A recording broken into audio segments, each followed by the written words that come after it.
if you keep it as a percentage of revenue, you're not over leveraging the business each year. You're also motivated to get the business to do as much as possible in revenue. A lot of times the operational percentage is too big of a piece of the pie, so it can eliminate the pie piece for the owner. Or I invited one employee to my kid's birthday party. Therefore, the whole birthday party is, in fact, a company event. No, it's not. Which we've done before. Oh, I've done all of this shit. Like yeah, we did this. All of it. Yep. Welcome to Brand Talk with Rachel and Drew. I'm Drew. I'm Rachel. Welcome to the show. We're back. We're back. And ooh, every time I move the table, it shakes your mic. Oh, well, just keep your hands to yourself, sir. Mm-hmm. We had quite the day. We've had quite the days. Today? Just in general. Just a lot of days. The days are blending. You start yawning again? Right You're making me think about the days. I've been tired. Okay, 3, 2, 1, and live. In 84 years. So we got quick update. Like we got warehouse happening. There's plumbers here. I don't even know who's here. There's like 20 people here. And there was probably 17 trucks. I hope we have grass left after everyone driving all over our grass. Brutalizing the grass. Yeah. And then we can't water it. No. We have to like turn on the spigots between the everything. It is what it is. So. We turned the table. What do you think? Like physically speaking, or like figuratively? This is a physically speaking, completely different setup than we normally have. It looks fine. It looks good. So this one, I'm excited about. Mm-hmm. Yep. Be good. Well, we have a lot to do this week because we didn't get to film podcast last week because we were busy filming some courses for a really amazing brand owner, Jamie. So this week we've got a lot on our plate to do. So this first episode, we actually did a poll on my Instagram stories asking people what they wanted to know. And the one that took the cake was how we pay ourselves. So let's chat about that. All right, guys, real quick. If you're a salon owner who's tired of grinding behind the chair with nothing to show for it but a sore back and an inconsistent bank account, you need to BYOB, build your own brand. This is our signature program helping salon owners all across the country launch their own private label hair extension line under your name with your profit margins and your rules. It's not just about services. It's about creating an actual brand that can sell while you sleep. Our students are launching their own Shopify stores, wholesaling to local stylists, and finally stepping into the CEO seat without having to reinvent the wheel. We're literally handing you the playbook. Branding, fulfillment, marketing, legal, all of it. If you've got the hustle, we've got the system. Click the link in the description below to book a discovery call with our team. Let's build a business that works for you and not the other way around. BYOB, because doing hair should be because you want to, not because you have to. Let's talk about how we used to pay ourselves and then how that's evolved. Kind of like an ATM. Uh-huh. Kind of like what I see a lot of people doing. Yeah. Just because we didn't know better. A lot of people think that, I own my own business, therefore I get to, obviously you call the shots, it's your business, but you can do what you want. You can definitely do what you want, but it will 1,000% bite you in your rear end come tax time. And or in the event of an audit, or you're trying to buy a house, you're trying to buy a car, you're trying to get approved for something, and, you can't go back and rewrite history. You could do an amendment, I guess, but you can't really go back and rewrite history. You've got to do things the right way from the start. But there's also nobody really, no one's out there saying like, hey, this is how you should pay yourself. And I think a lot of people look to their, financial advisor or their CPA to tell them what to pay themselves. Or Uncle Gregory.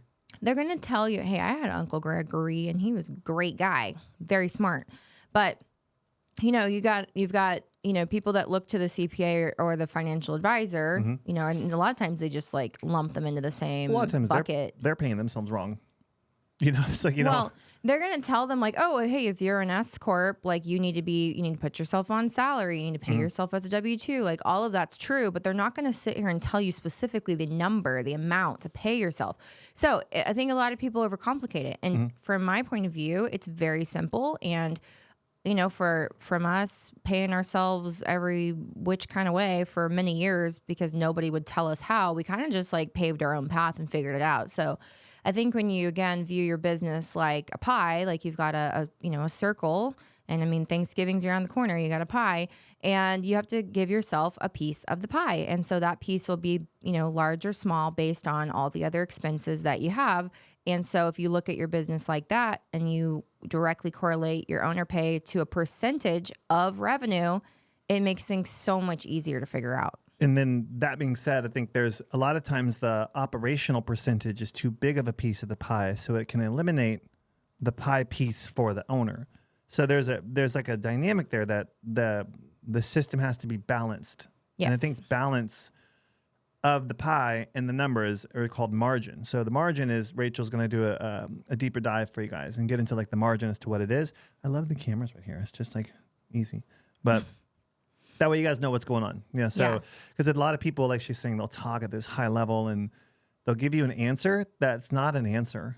No, it's like a, theoretical thing. Yeah. Theory, and it's an idea. Yeah. It's like, well, how do I do this? Well, let's just go. Let's tell them. Okay, so y'all want to know how we pay ourselves, okay? So you guys are going to learn. If you don't know how to pay yourself, you might learn how to pay yourself through our story. So this is what we recommend to all of the people that we work with, and I'm just going to kind of break it down for you guys. So again, we used to do things likely the way that you do it, likely the way that maybe you used to do it, depending on where you're at in your business journey. But the main thing to remember is if you can directly equate your owner pay as a percentage of revenue, that right there, if you picture that, like, for example, there's 100% in the pie, okay? And let's say 50% of the pie is going out the door to pay the team.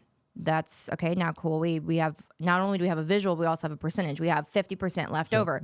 What are we doing with it? 2/4 of every dollar. Exactly. Yep. So every dollar you make, 50 cents is going out the door to pay someone. You're listening to this probably like, yeah, probably more than that. So if you're giving away more than that, then you need to, adjust that based on what, I'm not just talking percentage commission. We've deep dove that before. Just because you pay someone 40, 50% commission doesn't mean that that's all you have in payroll of every dollar, every $100. That's not true. If you employ people, you have employer taxes. That needs to also be inside of that number of what your payroll percentage is. And this is like, before she goes any deeper, this is where, from what I've had conversations around, people screw up like right here. So or they don't want to listen, or they tune out because it's just like so unknown to them that they just like can't even. Because there's this buffer of owner stylist money, and then they're like, well, I'll go. It's blurry. You want to get it real black and white, ones and twos. Yeah. So if you're doing 50%, you got to figure out what that margin is. I got to figure that out. So, like she's saying, it's really not that hard to figure out. Like, out of all the money that your business did last month, how much of it went to pay people? And don't include yourself in the mix, okay? I'm talking about your team. Yeah. How much money went out to pay the team of the money that came in last month?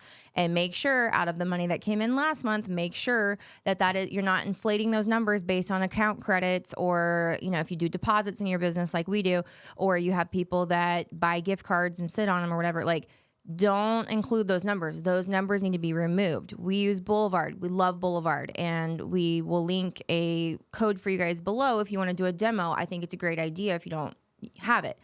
But with Boulevard, it's really easy because we can just completely look and see a summary of sales for the month, the week, the day, whatever we want, really. It's very customizable.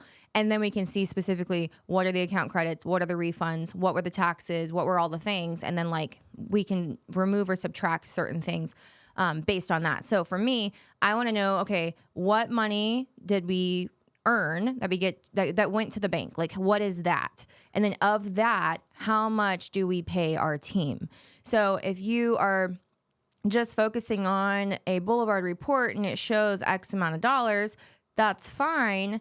But as far as what hits the bank is going to be slightly different because of the fact that if you have credit card fees. So we actually have our own merchant, which is like an easy way to immediately become more profitable by 3%. I'll link that too. But like those numbers for us, like what we took in versus what hits the bank, are about 3% different because of the fact that we are on our own merchant. Okay, so let's say you have $100 that comes in the door and $50 is going out the door because your payroll percentage is 50%. We're just going to use this as simple math.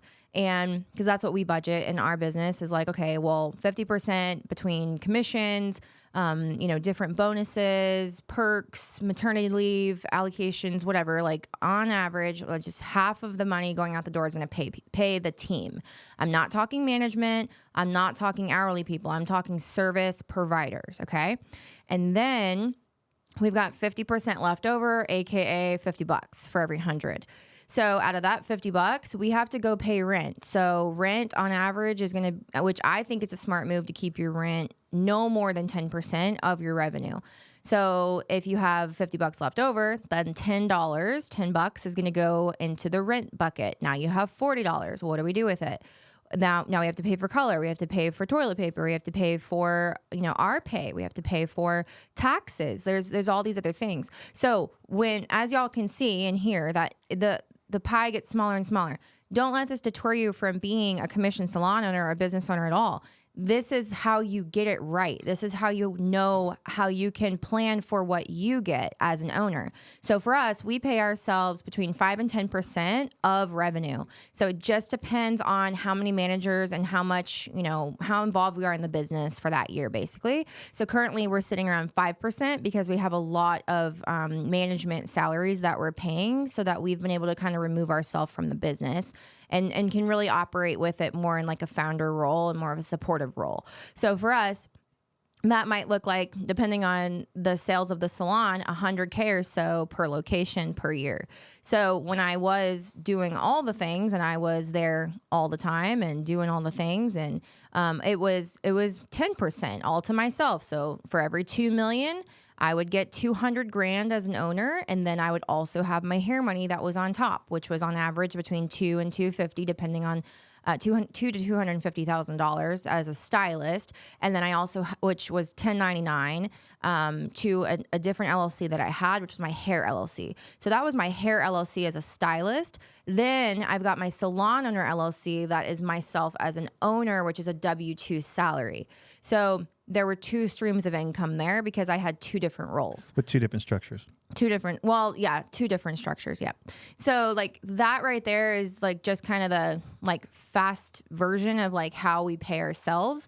But it's also going to like, let's say the salon didn't do as well one year, right? And it's a percentage of revenue. That means that I also wouldn't do as well that year as maybe the owner of that business. So if you keep it as a percentage of revenue, you're not over leveraging the business, and each year you're also motivated to get the business to do as much as possible in revenue. So that way you have a bigger piece of the pie. Like your piece of the pie just weighs more, if that makes sense. Salon owners, this is your moment. SalonCon 2026 is happening in Miami, January 24th through the 27th. This is the ultimate event to bring your A players. Leave all your B's and C's at home. Not only will they get it certified in a brand new extension method, they'll also learn the sales and marketing strategies that actually grow revenue and keep your clients coming back for more. This is a 3-day event of high-level education, luxury networking, and powerhouse speakers, all designed to future-proof your business. Bring your team, elevate your business. Join us at SalonCon Miami, where millions are made. Get your tickets in the description below. Now back to the episode. So I think that's like the smartest way to look at it. And then, if you have a partner, then you're going to like slash those numbers in half. If you have a 50-50 partnership or 25-75 partnership. But generally, like, I'm not a huge fan of people being in partnerships, like when they're owning a salon, because there's just not enough to go around. Like there really isn't when you think about it in a percentage-based model and you're in a commission setting. Yeah, like there's just not enough to go around where you can both have $200,000, $300,000 a year salaries. Then you're looking at $400,000 to $600,000 a year in salaries, which then you're looking at $4 to $6 million annually in sales per location. That's just like a lot. Yeah, I've talked to people who they will often get into business with like 3-4 partners. I'm like, there's just not enough. There's not enough margin. There's not enough margin to allocate. And what Rachel's talking about is allocation. So this is where once a week you sit down and you are going to move money. You're going to either it's through your tracking, or maybe they're physically moving into bank accounts like the Profit First system that everyone's heard about. That's a great system, but it's not like that system's not going to fix the business. There's things that'll help you stay a little more organized. But that's not like, oh, we're going to pull this lever and then everything is solved. There's a lot of work to do around that. I think if people are doing profit first, which we do, I think it's amazing. I think it's a great way for you to not blow money on other things that it shouldn't be going to. But you still have to make sure that the salary numbers that you're picking as an owner is based on a percentage of revenue. And so if this is your first year in business, that's going to be something that you're going to have to kind of try some different things on and like look at as much data as you can. If you're a brand new business, you may not have that much data to look at yet. If you've been in business 1, 2, 3, 4 years, perfect. Now you can go back in time and you can say, okay, without my hair services, what has the business, the salon done? Without me, what has it done in sales? And what can I, at a minimum, be able to offer myself as an owner salary? And again, this is all based on you being an escort, by the way, like having yourself on salary. If you're, I don't know. I mean, everyone has so many different business structures, but like, if you're still doing the whole like sole prop thing and, just transferring money around, like I would tell you to not do that. That is And I want to go back to one thing. When say you create multiple bank accounts and the profit first system has you create multiple bank accounts and then you can nickname them profit, ops, taxes, and then you can also in the nickname put the margin that you have associated with payroll taxes. So taxes, say you set 15% aside for taxes. I'm just making up stuff. And you can see it on your bank accounts because it'll say, let me go back to ops. It'll say ops 50%, whatever the margin is that you have there for you. Mm-hmm. And that way, when you go and move the money, you can just do the quick and dirty math on, okay, I need to move this percentage of margin into this account and this account and this account and that account. And that's managing the monies, right? So what your margins are specifically, like we kind of gave you guys an idea of what we do, but it is going to be exactly what we do. Yeah, not an idea, guys. It's what we do. But when I say idea though, is you can absolutely just plug those into your business. However, I understand the dynamic of maybe your ops is too high, or maybe your payroll isn't where our margin is. So you're going to have to do the work to get your margin correctly. The margins will help you make decisions because all the numbers and commas and decimals, they don't really mean anything to us until you see it in association with the margin. The margin will tell you the story of what's going on with your money, and that is where you make your decision as a business owner to move your money. Yep. Amen. So like that's the thing is the biggest thing to figure out first is what are you spending in payroll? Like for the service providers, and then what are you spending? I like to keep management salary and front desk salary. I call it really support staff. I like to keep support staff separately. And so I'll look and see, okay, how much is going out in service providers? How much is going out in support staff? Because the support staff is there to like, yes, they can obviously increase revenue. They can sell stuff. They can upsell, whatever.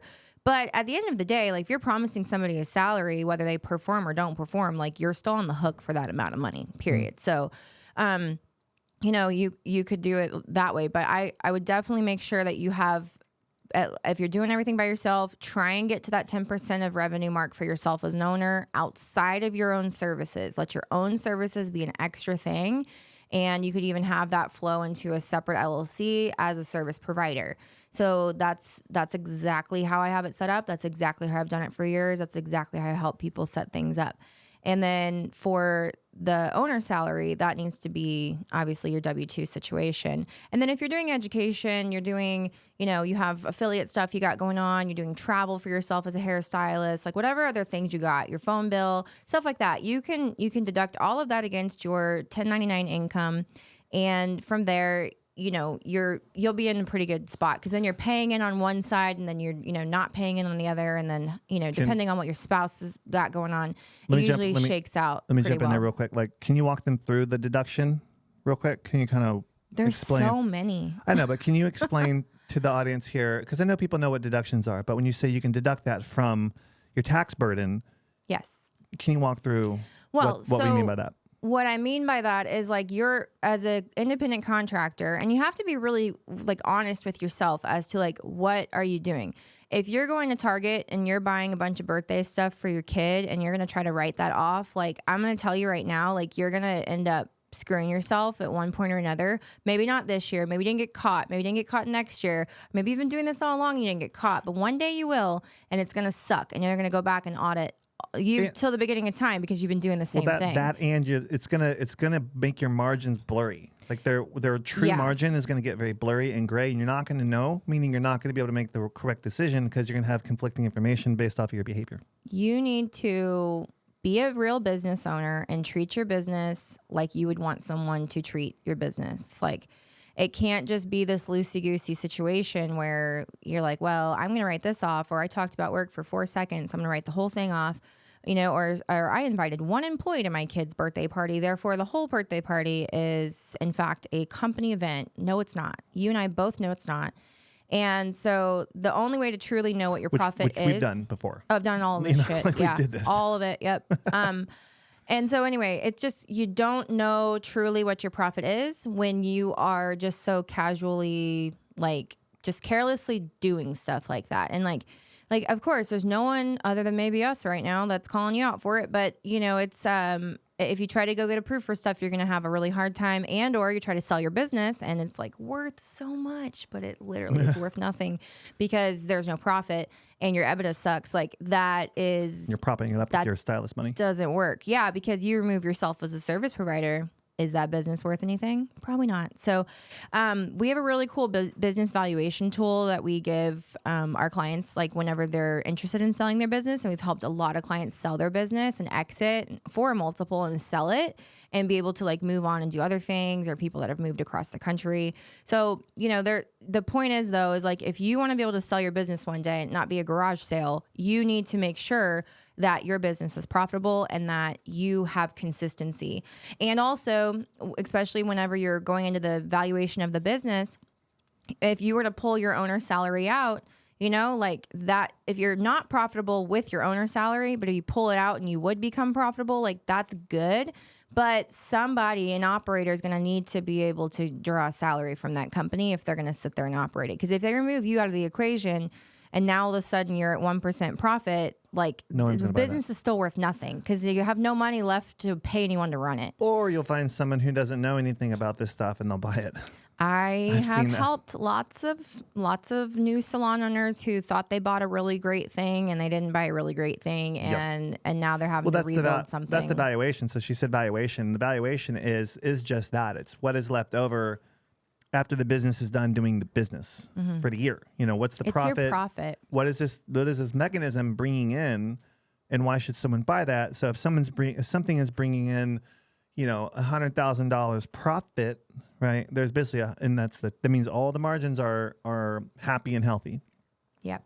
The person who's going to buy it is going to be looking, okay, I'm going to spend this much money on the front end, but it's going to cash flow me this much because it's profitable. No one should buy a company that's not profitable. It happens, but it's not a good idea. Unless they just are so freaking gung-ho and confident that they can, like, turn that thing around, and they can turn it around. Because people do this sometimes. They call it a turnaround CEO, where they'll come in, they know they see some easy levers they can pull, and they can get the thing profitable within a month or so. They'll buy it for nothing. Yeah, they'll buy it for nothing because they know that they can turn it into something. So that's a different situation. You couldn't sell that business for $5. You're just trying to get away from it, and they're like, hey, I'm going to take this headache from you, and I'm going to buy it for nothing. Yes. And you get to have your peace of mind back, and then they go and flip it through work and through implementing things like we're talking about now. So if you have a business and you start implementing, this damn cord is all over me. Needs to go behind your shoulder. It's coming from the left side. Well, swing on around. There we go. All right. Adults solve problems. Yeah. So the main thing to remember is, if you're an S Corp, you have to be on a W-2 owner salary. No ifs, ands, or buts about it. And it needs to be a reasonable salary. You can't sit here and pay yourself $10,000 if you wouldn't be able to get someone in there to run the thing for $10,000. So you just have to be really careful about that.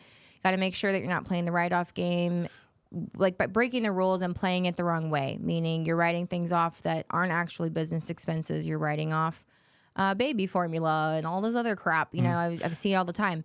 Then you can't commingle your funds either, because if you got yourself in a personal or a business lawsuit and you're commingling funds, there is a piercing of the corporate veil that could happen, and you are 1,000% screwed, and you are basically showing, hey, there is no difference between my business and me. I am my business, and my business is me. And I've actually sued and won somebody with that. That's the very first thing that the strategy somebody's going to go do. I sued a contractor. I won, got a judgment. He freaking sucks. Ruined my life for those few years. But that's all. That's the very first thing that any defense attorney is going to do is do discovery and figure out, okay, is your business legit, or are you just hiding behind this invisible cloak thinking that no one can touch you, but they can? And two, if you go to, you're going to change tax people. A lot of times people will change tax people, and the tax person is like, oh, we can fix all of this by changing your LLC to an S Corp. But there's so much more that needs to be done that the tax person is not going to sit down and go through this kind of thing with you. It's really important that you understand, maybe re-listen to this episode on money and margins, so that you can build a profitable company, because these things need to line up. And it's simple math. It's fourth grade math. But people just don't do it because they just don't understand the concepts that we're talking about, or they're not interested because they're not numbers people, yet they own businesses. It's your job to be a numbers person, whether you realize it or not. If you own a business, like, you're either going to be a numbers person, or you're going to make no money, have no profit, and just be chained to your job, or have a job, I guess. The main thing is, like, no one's going to move your money for you. Nobody is going to go and log into your bank account and set all this stuff up for you. You need to do it. It's your responsibility. You have the education now. You know exactly what to do. You have to figure out your profit. First, you have to understand how much you're paying in your, not contractors, your, service providers. How much are you paying there? How much are you paying in management already and hourly people already? And then what is going out in your overhead, your operating expenses, et cetera, and what is left over. And then from there, you guys can decide, all right, this percentage of this needs to go in this bucket, that bucket, et cetera.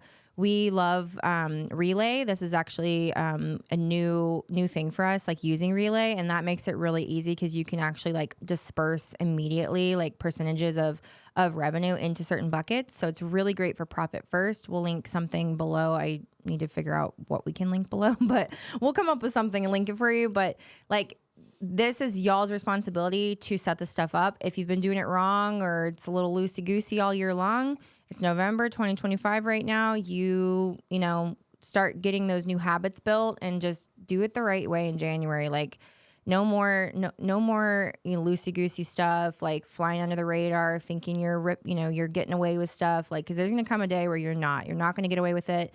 You're not going to get approved for XYZ, and you're gonna not have any. Your business isn't gonna be worth anything. It's gonna. It can earn money. Everyone else is earning money, but it's just like flowing through your fingers. How that shakes out is the owner's just working 6 days a week. 10-hour days. Just pump the brakes. Like everything we're talking about is fixable and implementable literally in like 2 hours time. Like, that's it. Just do that. And then just maintain it. It's so easy. And understand it. Like, study what we're talking about. Like, re-listen to this, take notes, like go through, write the margin down that we went over, and then implement what you've taken from this, because information is great, but it's the implementation that will pivot things for the business. Yep. You have to physically sit down and install this system, and a system is just what we talked about. This is a system. So a lot of times people are like, what's a system? You could put this on a doc. Here's where my allocations are right now, and look at that doc each quarter, and then follow your system that you wrote out. And then if you need to make adjustments down the road, maybe your profit is 0. So you see that by implementing this. And then the goal is to, okay, I'm going to dial back operations by 3% by becoming my own merchant. Like, boom, now done. You're at 3% profit. Now adjust your system and adjust your behavior. And then where else can I modify the behavioral patterns, or what I'm paying, or what's coming and what's going in the business? And then you go and modify that system, which is the decisions and you moving money, right? Even if like color's on sale, guys, like you can save anywhere. Like, if color's on sale, that doesn't mean like, oh, let's go buy it all up, and now we're going to overspend. Spend 80%. Like, yeah. If it's on sale, take advantage of that and buy it on sale. If you can buy in bulk and it's still within your, 5 to 7% color budget, then do it. But like, don't blow your cash on other stuff, because if you can buy, let's say your color allocation is 5%, but you can save 5% of revenue. Let me be a little bit more clear. And then let's say you could save 25% on your color by buying in bulk for the month. Like, just do that, because then now you're stretching your 5% further. Maybe your 5%, you do one of two things. You have more color now that you can buy. You can spend more and get, you can spend the same and get more, I should say. And or what I would like to do is just like, well, let's dial the 5% back to 4% or 3.5%. You know what I mean? So that's the stuff. Well, that's the stuff that like makes things better, because then you can go shift that other 2% over to your own pocket. Yeah, you can look at whatever decision that they want to make, they can look at it. Like, they can run a hypothetical example of getting the discount by spending that much. Like, you can run the numbers on just a quick back and napkin math kind of thing and see if that makes sense. Okay, if I do that, what's going to happen to my margin and my operational funds? How liquid am I going to be? What does that do? And then make your decision. If you can't do it, it's not going to be worth it. Like, if you're going to overdo it and then get a discount, but it's going to put you like under rent. This is what I did in my gym all the time. I'd buy like a bunch of protein because like I got a good deal on it, and then like I couldn't pay my electrical bill. Like, because I was trying to do that, but if you can't do it, you got to. That's where you got to start. Driving your sales and your marketing and all that good stuff. Get your pricing correct, which that's the easiest win of all. That's the easiest way to fix somebody's cash flow problem. Is clearly you're spending more than you're making. Okay, well, let's fix let's fix the pricing, because we're clearly not priced for profit because we're not profitable. So let's fix the pricing. Bargain. Get the pricing straightened out, which takes, again, a 90-minute session with one of our lead coaches. Wham, bam, thank you, man. You are priced for profit. Now we got to go deploy the strategy. We got to do it. Might cry a little bit, but let's do it. Guess what? No one's leaving you. No one's writing you off. No one's flicking you off or writing bad reviews about you. And now you can actually, you're doing the same thing. You're doing the same services, but we have to probably increase the value a little bit because you've been undercharging. So we deploy the new pricing structure. Now we're earning more money by doing the same things we've been doing right away. And now what we do is we're profitable, and then we can start, shifting some other things around. But going from Fiji water to Costco brand water isn't going to sit there and make a big difference. Like, you have to make bigger changes. It's going to come with your payroll. It's going to come into the cost of the goods of your products. And if you are doing hair extensions and you're not buying in bulk with hair extensions, you're not getting any deals or savings or of any kind. Weft for weft when they buy, and then you turn around and buy a weft. You are missing out on a lot of opportunity, a lot of profit, a lot of same day installs. There's just, I could literally bring a pillow and a blanket here and talk about it all night long. But the main thing to focus on is, are you profitable? Yes or no? What's the percentage of profit, and how can we make it better? More sales, less overhead, or both? And usually it's both. And then from there, you can start making some real change and carving out some money for yourself as an owner. You deserve to make money as an owner. I don't care what anybody else tells you to, like, you deserve to make money. You deserve to drive a nice car. You deserve to have a day off. You deserve to have, to enjoy football with your family on the weekends, or catch a date night with your husband on the weekends. You are not the co-working bestie of your stylist in your space. You're not. Like, you deserve to hang up the apron and go home before everyone else. You're the one that takes the risk for everything. You're the one holding the bag if everyone walks out the door. Like, I have just done all the things wrong to be able to know exactly like that there's a different path. And that's just what we literally preach day in and day out in the industry. Is we're trying to change the industry. That's what we're trying to do. I think we're doing it. And it's one salon at a time. It's one salon owner at a time. One conversation at a time. One conversation at a time. One podcast episode at a time. One unpaid, non-monetarily monetized podcast at a time. It's so important that you guys not only listen to this stuff, but you go do it. Go do it. You might feel good after hearing this, or you might feel bad. I don't know. But you have to go physically implement. Like, there's actions to take. And you have people out there, man, you just can have, a lot of people have excuses. You can have excuses or you can have results. You cannot have both, so you got to get after it and get after it. Well said. I think that's great. A great way to wrap this up. So thank you guys so much for listening. This was a deep one, and I hope this was valuable. And please leave us a review on the podcast. For God's sakes, we could have some better reviews. I don't know what asshole gave us a 1 star. Everybody else gave us a 5 stars. So I feel like I know who that might be. But please leave us a review. Please subscribe to our YouTube channel. Please tell a friend about this podcast. Please share this episode. However you guys can, just send us some love by getting this out there. There's definitely somebody out there that can benefit from one of these several hundred episodes we've done now. Please share. That's all we ask. This will help any business owner. Free, yes, any business owner who has a service-based business. That it's so valuable. So, thank you guys for listening and for watching, and we'll see you all in the next episode. Bye.